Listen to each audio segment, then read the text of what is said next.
بسم اللہ الرحمن الرحیم۔ بزرگان محترم، میرے عزیز دوستوں اور میرے معزز ویورز، کیا آپ لوگ جانتے ہیں کہ حقیقی بخیل اور حقیقی ظالم کون ہے؟ آئیے میں آپ کو سناتا ہوں۔ شعر خدا حضرت علی مرتضیٰ رضی اللہ عنہ سے ہمارے آپ کے آقا احمد مجتبیٰ محمد مصطفیٰ سرور کونین سید الثقلین رحمت العالم جناب رسول اللہ صلی اللہ علیہ وسلم کا یہ ارشاد نقل کیا گیا ہے کہ بخیل ہے وہ شخص جس کے سامنے میرا ذکر کیا جائے اور وہ مجھ پر درود نہ بھیجے۔ اللہ اکبر۔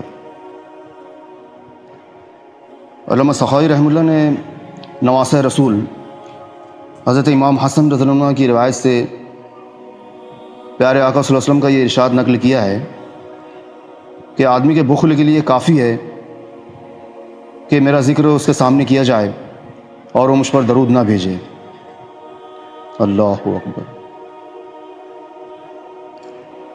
امی عائشہ صدیقہ رضی اللہ عنہا سے ایک قصہ نقل کیا گیا ہے کہ جس کے اخیر میں آقا صلی اللہ علیہ وسلم کا ارشاد ہے کہ ہلاکت ہے، بربادی ہے اس شخص کے لیے جو مجھے قیامت میں نہ دیکھے۔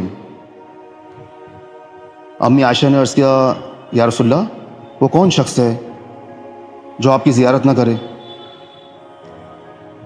تو آقا نے فرمایا، بخیل۔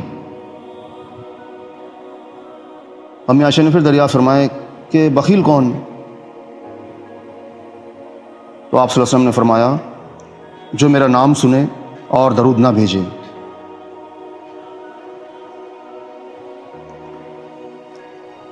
حضرت قتادہ ایک صحابی ہے رضی اللہ عنہ سے مرسل ہے، روایت ہے کہ آقا صلی اللہ علیہ وسلم نے فرمایا، یہ بات ظلم سے ہے، یہ بات ظلم سے ہے کہ کسی آدمی کے سامنے میرا ذکر کیا جائے اور وہ مجھ پر درود نہ بھیجے۔ کتنا وقت لگتا ہے درود پڑھنے کی؟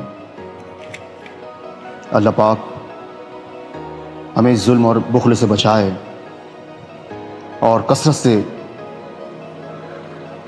پیارے آقا صلی اللہ علیہ وسلم پر درود شریف پڑھنے کی توفیق عطا فرمائے۔ اللہ پاک ہمیں آقا کا سچا عشق عطا فرمائے تاکہ ہم آقا کی ایک ایک سنت کو زندہ کر سکیں۔ اللہ پاک ہمیں سنت زیادہ عمل کرنے کی توفیق عطا فرمائے۔ وآخر دعوانا الحمدللہ رب العالمین۔ آپ لوگوں سے گزارش ہے کہ کامنٹ میں ایک مرتبہ درود شریف ضرور لکھیں۔ وما توفیق الا باللہ۔